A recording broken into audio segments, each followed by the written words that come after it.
ഇവിടെ ആർക്കും വരാം, ഒരു കുഴപ്പമില്ല. ഇന്നലെ അങ്ങ് വ്യക്തമാക്കിയിരുന്നു രാഷ്ട്രീയമില്ല, അംഗങ്ങൾക്ക് ഇല്ല, രാഷ്ട്രീയമില്ല. അതുകൊണ്ട് രാഷ്ട്രീയത്തോട് വെറുപ്പില്ല, ഒരു രാഷ്ട്രീയത്തോട്. എല്ലാ വർഷവും അങ്ങനെയാണ്. വിപുലമായിട്ടുള്ള പരിപാടിയാണ് അദ്ദേഹത്തിൻ്റെ ജന്മദിനത്തിൽ നടക്കുന്നത്. ജന്മദിനത്തിൽ മാത്രമല്ല, തലേ ദിവസമുണ്ട്, 2 ദിവസമുണ്ട്. പ്രധാനപ്പെട്ട ആളുകളൊക്കെ ഇന്ന് ക്ഷണിച്ചിട്ടുണ്ടോ, എത്തുമോ, എങ്ങനെയാണ്? നേതാക്കളൊക്കെ ഇന്നലെ എത്തിയിരുന്നു, രാജ്യത്തിന് കണ്ടു, ബെന്യാമിനെ കണ്ടു. പ്രധാനപ്പെട്ട ആളുകളൊക്കെ എത്തുന്നുണ്ടോ?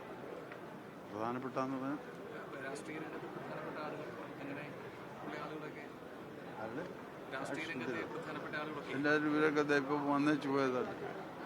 അവരൊക്കെ രാഷ്ട്രീയത്തിൽ പ്രധാനപ്പെട്ട ആളുകളാണ്. ഇവിടെ ആർക്കും വരാം, ഒരു കുഴപ്പമില്ല.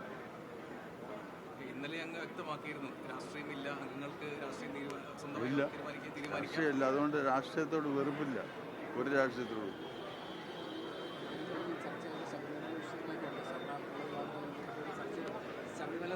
സ്വർണ്ണക്കൊള്ളയുമായി ബന്ധപ്പെട്ട അല്ല, അതൊക്കെ ഞാൻ പറഞ്ഞു കഴിഞ്ഞു, ഇന്നലെ പറഞ്ഞു കഴിഞ്ഞു. ഇനി ഞാൻ അതിനെപ്പറ്റി സംസാരിക്കുന്നു. എന്നൊന്നും ഞാനത് ഇനി നോ കമന്റ് അബൌട്ട് ശബരിമല. അതായത് വളരെ വ്യക്തമാക്കിയല്ലോ. ഈ അയ്യപ്പ സംഗമത്തിന്റെ വിവാദം വന്ന സമയത്ത് ഒരു പ്രതിനിധി സമ്മേളനത്തിൽ വലിയ പിന്തുണ താങ്കൾക്ക് ലഭിക്കുന്ന കണ്ടായിരുന്നു സമുദായത്തിന്റെ ഭാഗത്ത് നിന്ന്.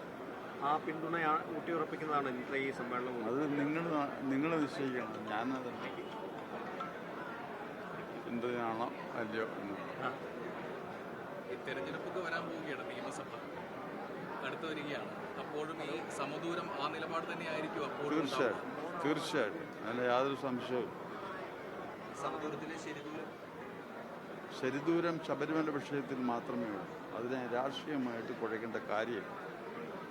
ആ കാര്യത്തിൽ നമ്മളൊരു ശരിദൂരം ഉണ്ട്. ബാക്കി എല്ലാ കാര്യങ്ങളിലും സമദൂരം തന്നെയാണ്.